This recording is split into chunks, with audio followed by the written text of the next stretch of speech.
You are locked on VOP TV. Don't go nowhere. This is where the juice is. This is where all you need for entertainment, politics, movies, and whatnot. And keep watching VOP TV. So keep it locked, because I'm locked already, man, and it's money back guarantee. So you're gonna have a good time, because I do. And please keep watching VOP TV. I want something actually. I beg you, subscribe, watch it. If not, whatever you see. You better not touch that dial, because VOP is the plot.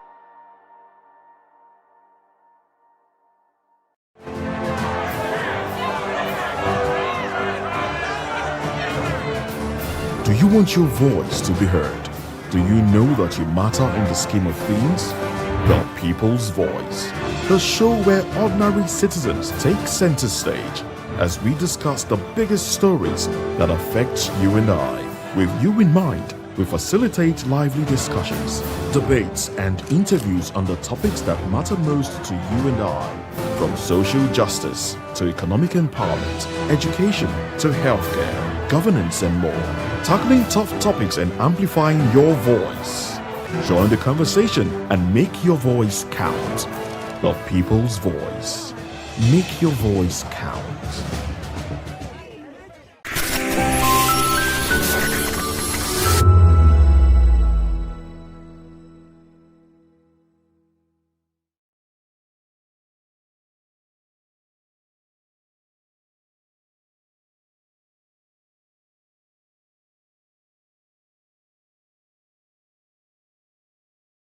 To VOP TV. Keep watching, stay tuned, do not touch that dial. My name is Made Kuti and you're watching VOP TV. Keep watching. Welcome, my name is Zika Davis. Distinguished ladies and gentlemen, boys, viewers, everybody, boys and girls. This is VOP TV. Do you know what that means? Voice of the People TV. You don't have a voice, don't come here. You better make sure your voice is heard. Are you ready for the extraordinary? Something big is happening on your screen. Introducing VOP TV. Now streaming on SLTV channel 264. From breaking news to captivating conversations, news analysis, giving you all sides to the story. We break in-depth discussions on the issues that matter, from politics to sports, entertainment, and lifestyle. VOP TV on SLTV channel 264. Join us as we redefine what television means to you. Voice of the People Television. VOP TV. Now you have more than a voice.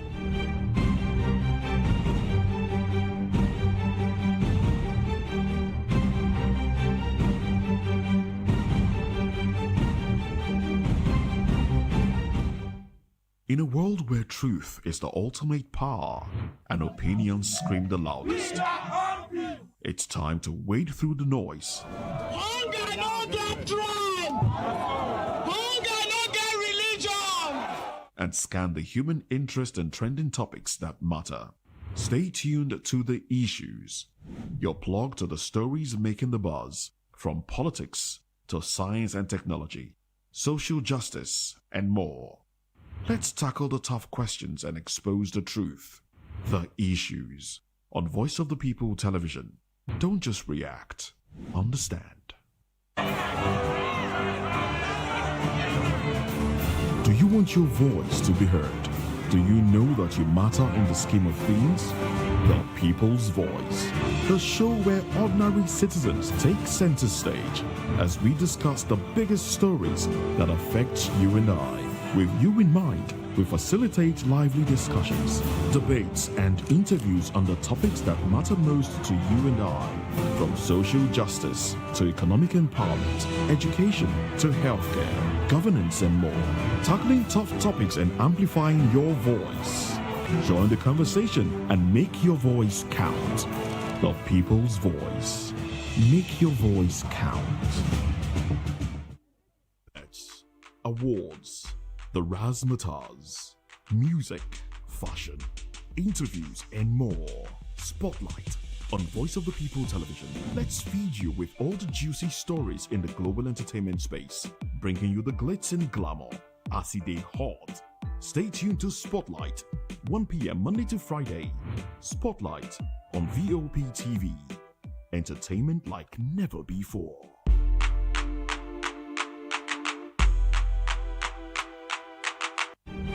In a world where power shifts with every headlines, news breaks and events happens, we bring you unbiased and explicit information on politics, economy, and state of the nation.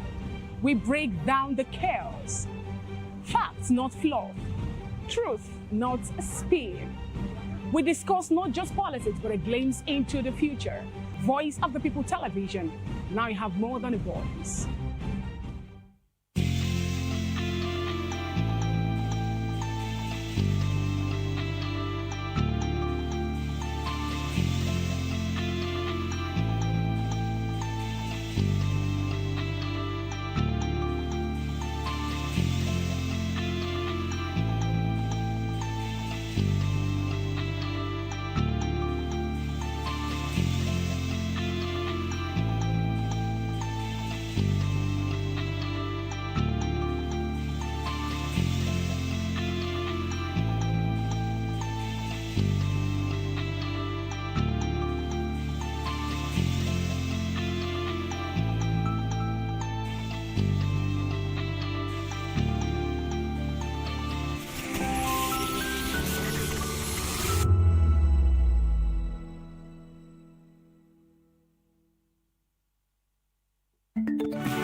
Thank you very much for joining us. This is Newspaper Review, and we do have a full house, it is. We have Dele Fanimo, a veteran reporter, joining the conversation, and a public affairs commentator. Good morning to you. Welcome to the conversation. Good morning, Moses, and good morning, everybody. And we also have Adams Atta, legal practitioner. He sits back. Thank you very much for your time. Thank you for having me. And Elvis Elimehele, also a public affairs commentator. He's also here with us. Thank you very much. My and pleasure, then, Moses. Barrister Darlington Nagumo also joins the conversation. Good morning to you, Barrister. My pleasure. Williams Ediaye joins us virtually. We'll go to him in the course of the program. Okay, I understand that we've lost connection to Williams Ediaye, but if he joins us again, we'll take his contribution. Now let's dive into it. Now, the big story before me from the cover page of the Punch newspaper reads, "Big money, small impact. Governors face fire over 9 trillion naira FAC windfall. Federal allocations lip 37%. Post-subsidy. Spotlight on states spending. NLC economists, opposition parties react. 9 trillion naira. It's a boom. A raise from what it used to be." Let me start off with you because I know you have an interest in this one. It's a very beautiful story, though I've not read the content, but from the headlines, I think we are just waking up to our responsibilities in the media. And because our job is to provide watchdog rule in making sure we have a better society. I think enough of harassing, intimidating the federal government. I'm not saying we should not ask questions as to how and what the resources are channeled towards at the federal level. But the governors are the major problem of this country as it stands today. Why? The governors also pocket local government funds, added to the almost triple or quadruple money that they have started collecting since the removal of subsidy. Today, no state government receives less than 70 billion. Pre-removal of subsidy, the average was 12-15 billion. Now, what are they doing with these excess funds? And we have peer group. If you take peer review, you will know that some governors are pathetically lazy intellectually and rapacious in stealing. Mark my words, intellectually lazy, but very smart at cornering the common thing. I'll give you an example. Oyo State, for instance, the allocation to Oyo State is not as much as to Ondo State. Ondo State, which is my state, has derivation, 13% derivation, as IGR because of what goes on around the riverine area. Some oil companies that operate around that belt pay royalty to the state. The federal allocation is there, VAT is there, and all of this. But the kind of infrastructural development in Oyo State is incomparable to what is happening in my state. Incidentally, I am using this as an example, and I also have examples even in the southeast. What Enugu state government that is not oil producing is doing cannot be comparable to what Soludo is doing, or even Usodima, who is also one of the oil producing states. Now, how do you defend this kind of thing? The local government in some of these states are moribund and comatose. Nothing is happening. In fact, a smart governor today, the best way to steal is to focus on local government funds. Some governors will give you just 10% of the local government allocation. Out of the 90% that is cornering, it will be the one to dictate what you need for that particular period in your local government. And it will be the one to supply the contractor to that local government to execute that project. All right. So it is now that we are now interrogating this that will now begin to make impact. All right, then let me just read some excerpts from the story before we continue with contributions here. Now, an excerpt here reads, the federal accounts disbursement data show that state governments received a total of 7.315 trillion naira from the Federation Account Allocation Committee in 2025, compared with 5.186 trillion naira in 2024. The year-on-year increase of roughly 2.13 trillion naira represents a jump of about 41% in direct FAC allocation to states. When the constitutionally mandated 13% derivation revenue is added, total inflows attributable to states climbed to 8.934 trillion naira, which is about 9 trillion naira in 2025, up from 6.533 trillion naira in 2024, a rise of 2.4 trillion naira or 36.74%. Now, NLC jumps in on this one. A representative of the NLC saying that, look, the country's biggest labor union, they say FAC allocations have failed to deliver meaningful benefits to citizens, blaming weak governance, misplaced priorities, and persistent corruption at the state level. And he's quoted as saying, very few states are doing well in terms of how they deploy what they receive. And this is the Assistant Secretary General of the NLC, Onyeka Christopher. But some would say that a lot of states have borrowed monies. So when government pays FAC, there is the deduction to what they have borrowed before the money gets to them. I don't know. I'm just saying. Now, what I will say to this is that it is not always good and forthright to blame the states. The federal government is complicit in what is happening in the states. Look at it this way. If you are talking of the money the states have received, how about the one that the federal government received? How about the debt these states are owing?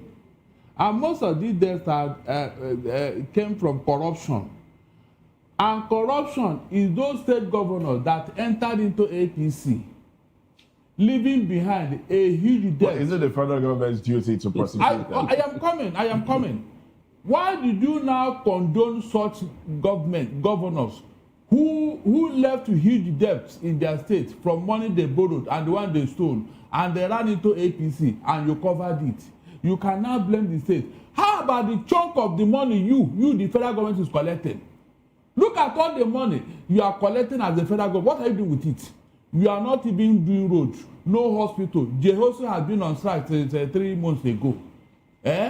I have been saying it persistent that. We're talking about FARC allocation to states. It's the money, yes, it's the money. To states. It's the money. Is the federal not collecting money?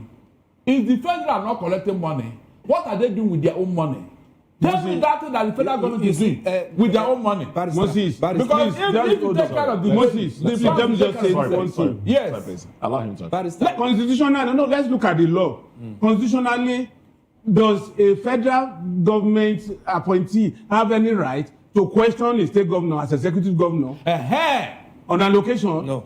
No. You are a lawyer, sir. You know the federal system gives room for independent of the exactly. So can a president query a governor on his fund that has been released to him? You see, the EFCC is there to investigate funds. No, before the EFCC, if the fund is not properly disbursed, before the EFCC, can go after whoever is the beneficiary of that fund. Not the president of the government. A federal government that wants accountability should query the states on the money they collect. It's not about query. You should query, yes. There are ways, because you deduct this money from source.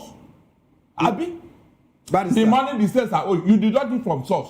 So why would you not say that they are collecting huge source of money when you know exactly that that's not the correct story? Let me correct this ugly impression that is being pointed by Barrister, that the fact that the federal government cannot account for theirs, it is not a notion for us not to demand for good government. Yes, we can even go to politics. Government is all about, you start from the local level. That entails the states and then the local government. The federal government is not exempted, but however, people have the right to demand for accountability from the state government, from the federal, and even from the local government. So it's not a matter of politics. Fish should start rotting from the head. Fish should start rotting from the head. You see, because the federal government, led by Bola Ahmed Tinubu, President Bola Ahmed Tinubu, knew so well how much goes to state these days. Remember last time when he had the opportunity to speak with the governor, what did he say? He said, please go to your respective states and work more ground. Work more ground, yes. He told the governors. What is that? That's an advisory role. And that's the best he can do under a federal system. He cannot impose this or say, you must do this project, you must do this project. But you see where the problem comes from here is the party. The party ought to have a structure where they can hold their governors accountable. Where they will, because if they actually say we want to come back on the second tenure, people will look at what is on ground for that party to be considered. But unfortunately, the parties and their executives are beneficiary of this humongous amount that we are talking about. Because by the time the money gets to the state, the party chairman also have part of it to settle party chairman of that particular state. That's why you see the parties are dormant in putting it like a kind of responsibility on their respective governor to do more. The president told them that they work more ground. I remembered during PDP era in this nation, especially during the time of Jonathan, PDP set up Good Governance Committee that was headed by the Minister for Information then, Labaramaku, who was visiting all the PDP states to see what their governors are doing on ground in this nation. Yes. But APC now have so much more now in their kitty, and nothing of that nature is coming up. So the party must be held accountable for what is going on in the respective state. Because the state governors are living too larger than expected. They are living too larger than the people expect them to live. And that's the problem we have. And the two, listen very well. When it is convenient for the federal government, they will now choose how to control the local and the state governor. Remember, this local government fund, who started it? Was it not the federal? Knowing fully well that constitutionally, that is an aberration. Because the constitution is clear. There must be joint state and local government account. Is that not true? Why is it that the federal government did not even look at it before they went to court with a bill? So what happened to that? No, tell me, why should they go that? They you see, let's get clear analysis of what we are saying here. You see, let's not muddle things up. The federal government, the state and local government, in the constitution, now I'm not a lawyer, but I have read that the states superintend over the local governments. And why this problem of joint allocation arose was as a result of, in 1999/2001. It's constitutional. Please, let me talk. Go ahead. Let me talk. It's already constitutional. It was as a result of primary education that caused the problem of local government. You recall then, when the federal government, through UBE, when they said that local government should bring the list of teachers on their payroll, most of the local governments inflated the numbers. And so, immediately after that, they thought government was going to release more money to them based on the payroll they submitted to UBEC. And immediately after that, the government said, primary education should be within the precinct of the local government. And so, each of these numbers will be deducted at source from local government allocation. That was when local governments were getting zero allocation. Okay, let's have you land on your thoughts so we can move on. I will land on my thoughts. I don't want us to distort information when we are on here, because we are here to educate people. And that was when, as a result of zero allocation to some local governments that are in urban area and surplus allocation to those ones that are in the villages, they now said, instead of teachers suffering, it became a political tool at that time that local government teachers should go to their various local governments. Because majority of those in the urban area are from the local area. So they have to bring that money together. And that was what brought about joint allocation. Let's move on to another conversation, please. Moses, let me summarize this. The fact remains that it is constitutional. Now, let's check out. There's another story here in the paper I'd like us to react to. That's about the ministry. The Punch puts it, ministry blames budget delay as South Africa cuts embassy power supply. Now, I'm going to read a little into the story here. So, the Federal Ministry of Foreign Affairs has attributed the disconnection of electricity to the Nigerian High Commission in Pretoria, South Africa, to delays in the passage of Nigeria's 2026 national budget. We talked about the budget earlier today. Part of the mission was cut on Monday by the city of Tshwane, whose executive mayor, Nasifi Moya, confirmed the action on X, stating, #Shawani Yatima. We have disconnected electricity to the High Commission of the Federal Republic of Nigeria. They owe the city for utility services. That's on X, on social media.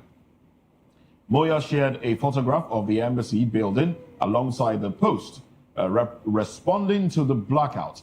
MFA spokesperson Kiniebi Ebienfa explained that the unpaid bills were due to funding constraints caused by the budget delay. He said, if they say Nigeria has not paid in January, that means there is no money for Nigeria to pay in January because the budget has not been passed. There you have it. So, isn't this an embarrassment? Yes, national embarrassment. More than an embarrassment, because you see, when government want to tell us lies, let them be intelligent about it. As I talk to you today, we are running 3 budgets concurrently. Is that not true? Yeah. Last year's budget, they have shifted 70% of that budget into 2026. So there is an existing budget. Why didn't you take money from there? Instead of using this lame argument, some gullible Nigerians will fall for it and say, it's true. They have not passed budget. Oh. The one you pass, Nko. The one you pass, what happened to it?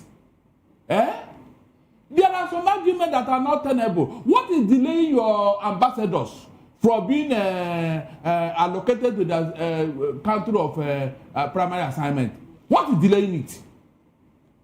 Do we need to go to court about that one? So when government is shooting themselves on the foot, let us not support them, please. Anybody giving that argument, they are not part budget. The one you passed before, what happened to it? It's a simple question.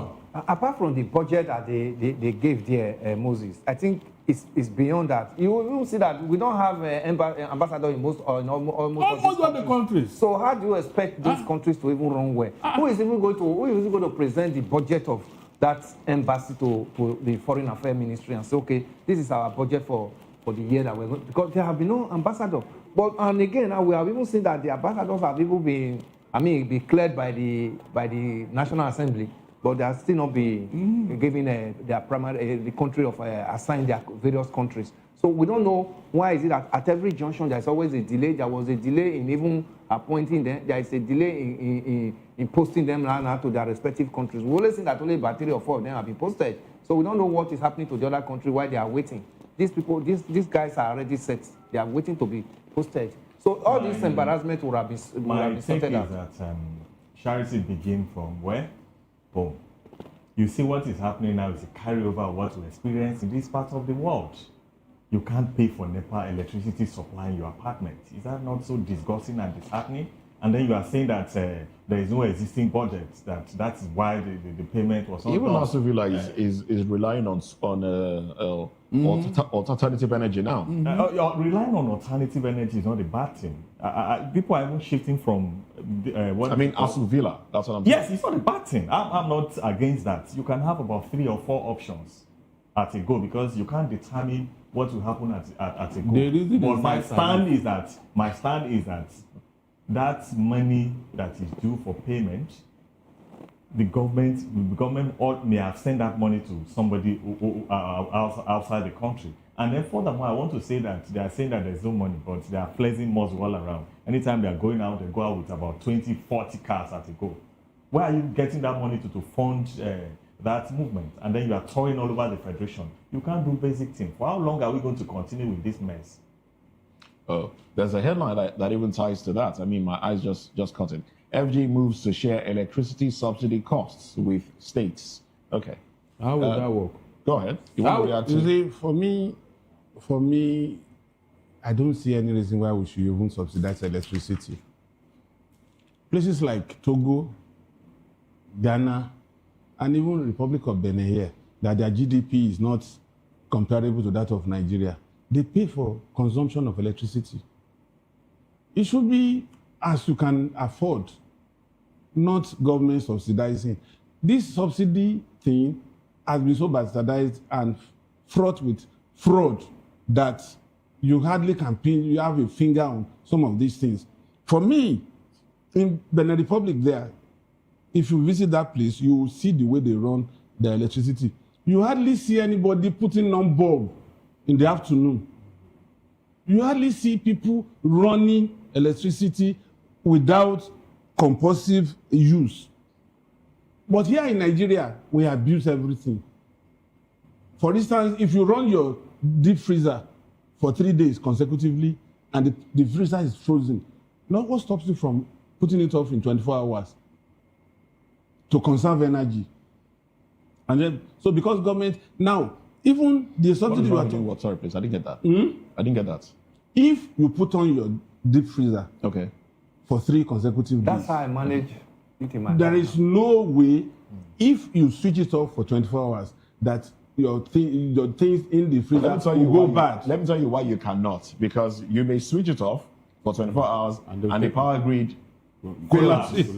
And then you'll be left with another 24 hours to wait without power. To wait. And your food will start to go bad. It's not in all cases that such things happen. Because what I'm saying, yes, I know. What I'm trying to say here is that sometimes we need to be responsible in conserving energy.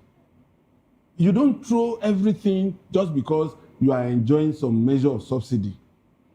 But if you know that you have to pay, Nigerians are in UK, they're in the US, they're in Canada, they know how they manage energy, but come home, we just feel, you need to see some places, you see their halogen lamp, their security light, everything 24 hours. But they are paying for it under this band A and band No, B. you People see, are what paying I'm for saying- whatever they are consuming. What I'm saying- It's no longer the It's old not era that it's a one-way traffic. If you like, on your deep freezer, on whatever you want to on. The presumption now is that give people us are prepaid paying for meter. it. They are not paying. Why are we If silent you about have- the prepaid meter? if The you have government came out prepaid meter, recently. Mr. and then- Moses, if you have prepaid meter, will anybody come and control how you use your lights? No. Can you just imagine? These other people that are enjoying subsidy because of the crude oil God gave them, are they not human beings like you and I? Please, is there no country, especially opaque country, where their citizens are enjoying? Libya here, you saw what was happening in Libya when the Gaddafi was there. Yes. Americans were going to Libya to do chachu, kabu. Is on record. That was what angered the Obama. That how can the GDP of an African country be bigger than that of America? Did it not happen here? Please tell me, Saudi Arabia, uncle. My brothers here, the 210 trillion naira that is missing from NNPC, do you know what that money can do to the economy of this country? Up to today, nobody talking about it. Nobody. It has gone. It has gone, and that is cash. NNPC, our cash cow. We can't render account to there. 210 trillion. It was not even reviewed by a roadside mechanic or rabble rouser. The National Assembly called the man there. Come and explain to us, where is this money? The man couldn't up to today. Look at the money. Can't you use that money to subsidize the electricity and give up prepaid meter, repair our road, our hospital, please? We are the one causing problem for ourselves, and we are blaming the whole world and everybody. We are the ones. No country can lose such an amount of money in a particular government agency and everybody is quiet. It can never happen. They will look for that money and bring it out. But here, it's all gone. It's all gone. We are not talking about it. Rather, we blame the states for collecting tertiary money. The federal government account for your own. Do things for your own. Let the state emulate. Thank you very much. Let the state emulate the federal government. Go ahead. You're going to say So something. my take as to on this is that there are rumors recently from the government that the companies, the generating companies should give people prepaid meter. Up till date. No. We heard the meters are even rotting away. Up till date. Even some people came out and then opposed that move by the government. And I don't know, why are you now shifting the burden on the state governments and then the local governments? Whereas, if you look at the provisions of the Constitution, it falls within the federal government categories. You have to oversee electricity supply all over the federation. So whether it's not a game of hide and seek, it is an open game. Let them wake up and take up responsibility. Give Nigerians, what is it called, prepaid meter. We need prepaid meter. That's what Nigerians want. Because if assuming you fail to give people the prepaid meter right now. But the latest we are hearing now is that one of the conditions now, when you register with the APC, this is their e-registration, that they ask you whether you have a prepaid meter in your house or not. If you don't have, they give to you. We've heard that, yes. Somebody sent me that message from Ikorodu, currently going on. That what? So, free prepaid meter now, that if you register with... That was what the federal government said, but I wish... But now they have now... They made it into a party thing. You see, my worry... It's not free generally. Oh, it cannot be free. If you are a leader in a particular place, and you are able to bring your people to come for that e-registration, you ask that leader, ask your people how many of them need prepaid meter. Heard of that? That is a fraud we are talking about. This is already a build-up. This is already a build-up to rig the forthcoming election come 2027. Whether we like it or not, but if you like, go and adopt what is it called, e-transmission, electronic transmission of votes. The process of the rigging is already on. Rigging is not done during election. No, it's done pre-election. It's two-way traffic.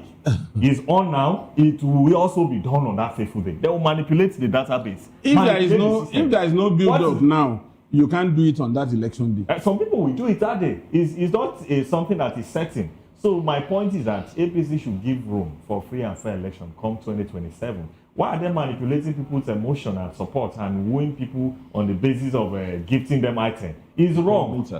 Yes, they know that Nigerians are hungry for this. So they exploit them, take advantage of Nigerians, and this is something that ordinarily by the NEC regulation, prepaid meter is supposed to be free. It is free. It is free. Even government has said it's free. Even but in reality, should we blame the government or should we blame agents? No, at some point, we blame the government. The government is all overseeing it. At some point, you are paying. And this was the way they did it. There is this campi, I don't know the full meaning of that campi, and I can't remember now. In that campi, you pay for your meter. Then, over the year, over the period, a certain period, you now get that money back in tranches by deducting from the units you pay. I don't know if that is operational now. But you see, the whole of it is not even the federal government that is the problem on this meter thing. Why are these schools not releasing meters? Who is now overseeing them? It is the government. It is the government that is in charge. After God and his cabinet, the next person on earth is government. Now you cannot be overseen. Go to Russia before you make any decision. Putin is already aware. I'm telling you. Let me tell you. What you say as a government, what I'm saying is that the NERC has supervisory role over this discourse. I agree with you. You understand? Mm-hmm. But ordinarily, you don't need to twist a disco to force them to release prepaid meters to consumers. Because as we speak, apart from 2.5 meters that was imported, look, around this Lagos-Ibadan corridor, there are 2 factories where they manufacture prepaid meters. Yes. And for over the years, this disco did not patronize them.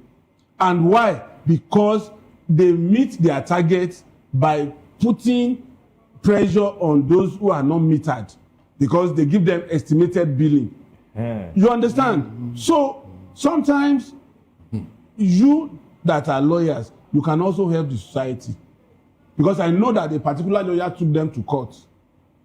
He's not just taking them to court. Wait, and the judgment waking up to even allow or give. I'm not saying government should not. I've been to court over the right of an electricity consumers in Nigeria. Exactly. We got judgment, but the enforcement. The man was in darkness for 6 months. After we got judgment, who are we now going to hold to ransom? I wonder. Nobody bothers. Government that is not supporting you. Is it the government that does not bother us on the welfareism of Nigerians? Even the NEPA. Or who are you going to ask? The issue is, my point is certain, and I will not withdraw that statement. The government, if you ask me to rate them, like I always say, I will give them just 0 over 10. Because they are not bothered about the right of we consumers. At all. In all aspects. At all. In all aspects. The government is not bothered. These are your views. There are other people that would, think, otherwise. All those things that matter to you, where does the government come in here? Have they cared about it? Like this light issue. This light issue, that it is compulsory. Whether you are poor or rich, you need light. Is government not supposed to be very, very focused on that area? Look at Nigeria in 21st century. We don't have prepaid meter in our homes. We are still arguing, talking. Is that proper? But when it concerns them, by fiat, 24 hours they will do it. By fiat.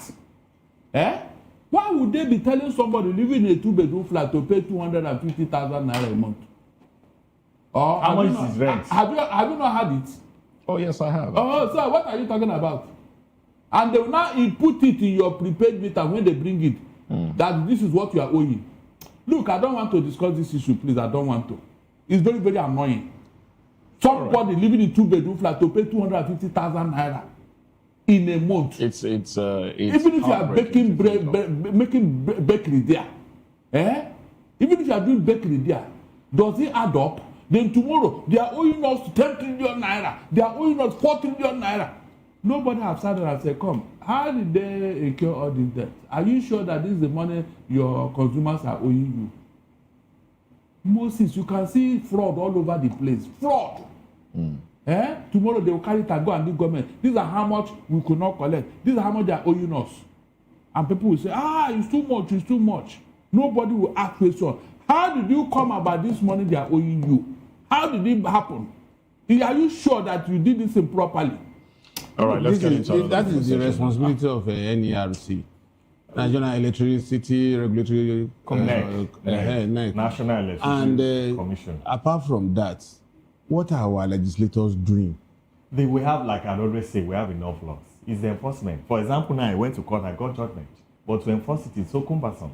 You now start going through another round. The court made the pronouncement. The court made the pronouncement. And the power holding company refused to comply with that pronouncement, the judgment of the court. To enforce it, we are going through another cumbersome procedure. That's number one. And then number two, how do you expect these people to comply with the order of the court when the government itself does not even comply with the order of the court? How many times have the court granted the case of Nnamdi Kanu and others? The court granted an order granting him bail and some other people. That's where it starts from. Comply with that order. That's where it starts from. If you don't exhibit and showcase that indeed you have respect for rule of law and considered authority, how do you expect your subjects? And that is why people are running the foreign companies. They're just living on a daily basis. They are living at their country. No power supply. Everything is moribund. The system is dying on a daily basis. People are beginning to lose interest in the system. Investors are running away. How do you expect the whole system to feel? It's dying. All right, then. Well, let's go for what I would call a free-for-all now. I'll take the headlines and then you make your pick and react. So, I think I would like to start with Guardian. Yes, there are a few headlines here. You can just make your pick, all right? If you want, you could refer me back to them later when you want to react. So from the Guardian, window headlines. I'll be running for president in 2027, Obi confirms. Court restrains NLC, TUC, others from strike, protest. Talking about obeying court orders. Court restrains NLC, TUC, others from strike, protest. President directs MDAs to disclose electricity subsidy pay bills. I take that one again for emphasis. President directs MDAs to disclose electricity subsidy pay bills. There are riders to that story. If you want me to get to the riders, I will when you want to react to the headlines. Now, the big story on the cover page of The Guardian. Party politics by court orders hurts internal democracy. Opposition. Court remands suspect of Benue killings in Kuje prison. NBA advocates time frame for resolving legal disputes. Kuka. Nigerians must unite to end killings of Christians, Muslims. PH. Warri Refineries workers protest on paid salaries. Okay. Soludo visits Onitsha markets as residents observe seats at home. Well, some actually came out yesterday at about 2 p.m. Yeah, later in the day, some of the traders. 2027, Saraki rejects APC overture to Fintiri as ruling party intensifies recruitment. Nigeria paying heavy price for underfunding education sector, says Oshimbajo. Those are the headlines from The Guardian. And the big story here on the cover page of this day newspaper, Tinubu brokers peace again, asks Wike to halt impeachment of Fubara, Rivers governor to recognize FCT minister as political leader. Issue of Fubara second term premature, Tinubu tells feuding parties. Wike's candidates to be recognized in state assembly by-elections. In state assembly by-elections. That's the big story there. And then we have other stories. David Mark, APC's vicious policies exposing Nigerians to untold hardship, poverty, insists Nigerians desperately seeking credible alternative. At Investopia, UAE eyes over $10 billion investments in Nigeria's infrastructure, agriculture, tech sectors. All right, so those are the headlines here. Now, I want to talk about this NNPC, Port Harcourt and Warri Refinery that the workers are asking for. You think they're not working? What are they doing?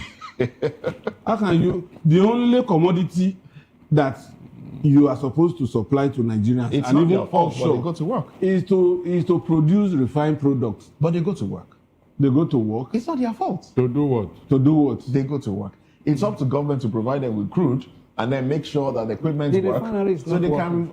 But they go to work. For how long has the look? It's not that it's clear. Labor law is very clear. If the employer fails to provide job for the employee within the first 7 if you don't have equipment there to work and they are coming to work, you pay them. You pay them. No, I'm not faulting the payment. Pay them. What you don't even understand my own grasp about this. For God's sake, why would you keep a redundant workforce for years? We're not talking about 2 months, 3 months, 4 months. We're talking about when last did Port Harcourt and Warri Refinery produce a liter of petrol? And then the issue now why are you still keeping the them? issue now lies with the federal government to make a categorical pronouncement on whether shut down the refinery and let these people go. Let them off. You cannot lay them Set them off. up as We're scraps. talking about unemployment in the federation. You want to go? And so we should keep them. No, you can feed them in your own private business. Some other suburb. In your own private Let me business. give a very practical example. I know of a state that a sitting governor then, I don't want to mention his name, he created a courtroom and then employed one of his relatives and made that person a magistrate. So if government wants to give you employment, they know what to do. It's so clear. They will create that atmosphere for you and then make you an SA on what does not exist. We have SA on what? Kitchen affairs or something in this country. So Adams, that you're speaking, you're basically promoting corruption here. I'm not promoting corruption, but I'm saying as a matter of fact and true. If government wants to give you employment, they know what to do. I'm not promoting it. I put it to you that you are promoting corruption. I'm not promoting corruption. I'm saying it how it is. You are becoming a fake lawyer. No, it's how government operates. It's not me. That story of Fubara and Tinubu interfering. Yes. It's APC shifting the goalpost now that because it got into Fubara's tenure that leadership of Rivers State APC now belongs to Wike. Political leader. He's the political leader. That's what they are saying here. Is that what they are saying? Which is wrong. Is that what they do in other states? Is it that Rivers State now has... No, it's a different. That statement is very clear.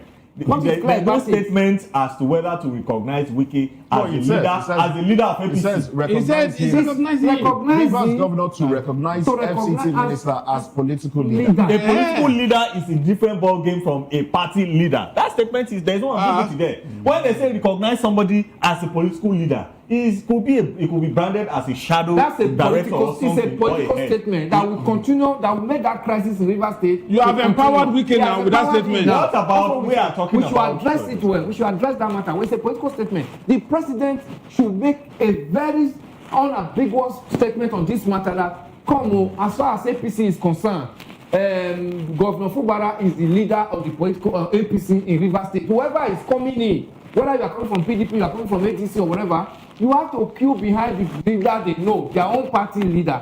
Because everybody, Wike is talking about Tinubu coming back. Fubara is talking about Tinubu's coming back. So how are you not going to say, okay, Wike, you are the leader, political leader, then Fubara to work with him? On what ground? Wike is also PDP, it's not APC. APC. It's PDP. It's in another party entirely. I told what you are we here, talking about? This crisis in Rivers will continue. No, I told you here that you see how we create problem for ourselves. This is a big one he has created here. You can see now. If there are other rider to that thing, he said that the by-election, that Wike's candidate should be recognized. Yes, Already they have been sworn in. Is that not true? And this Wike candidate, and somebody is saying all these things. So Wike from APC. By the time the problem will now escalate, they will start looking for solution again. Start telling, I have tried my best. Meanwhile, you are the one creating the problem. Anyway, it is left for Nigerians and Rivers people. No. In all this one, Barrister, it is the Rivers people that the president is insulting. It's insulting because the Rivers people have not been able to know their own rights concerning their state. The third party is interfering in their state and is taking away their right. That right of who lead them belongs to them. It is not the president. It belongs to them. That's why I said that it is left for Rivers people. Shebi 2027 is coming. Anyway, that by the way, I want to talk about this in NDA said about timeous decisions in court.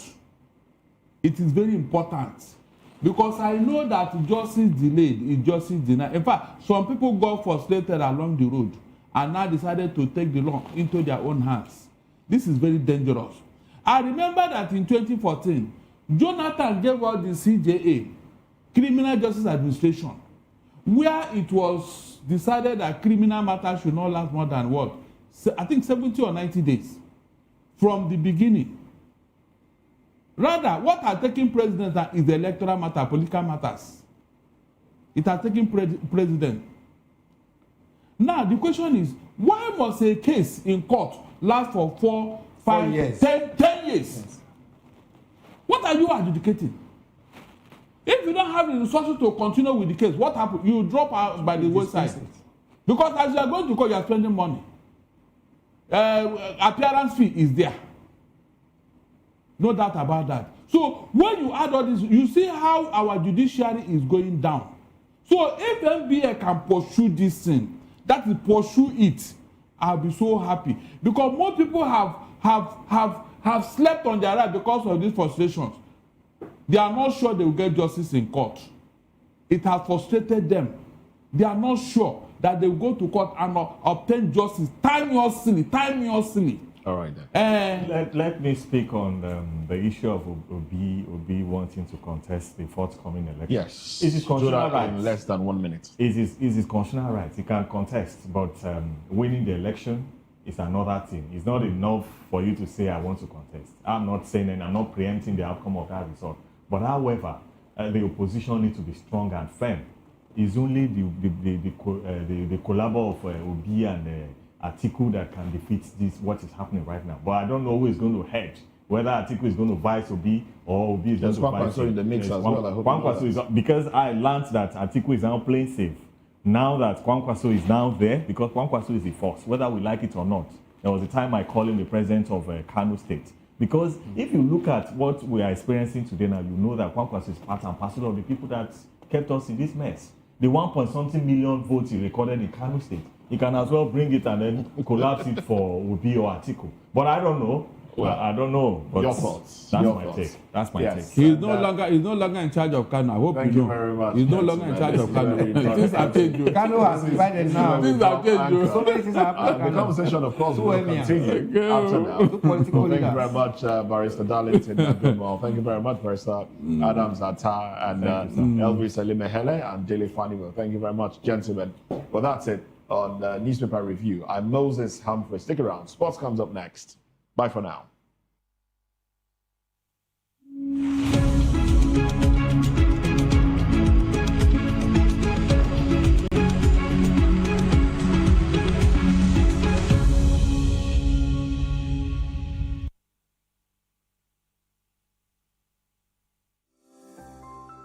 VOP TV. Now, you have more than a voice. To know the happenings in the maritime sector, join us on the program Maritime Frontiers on VOP TV as we discuss key areas in the maritime sector from aquaculture, maritime transportation, maritime labor regulation, oil and gas exploration, ferry and passenger insurance, marine pollution and prevention, port operations, and lots more. Maritime Frontiers, exploring Nigeria's blue economy. In a world where power shifts with every headline. In a nation full of questions. In a world filled with noise, the truth needs a voice. The policies that shapes our world and the economy that determines our future. Every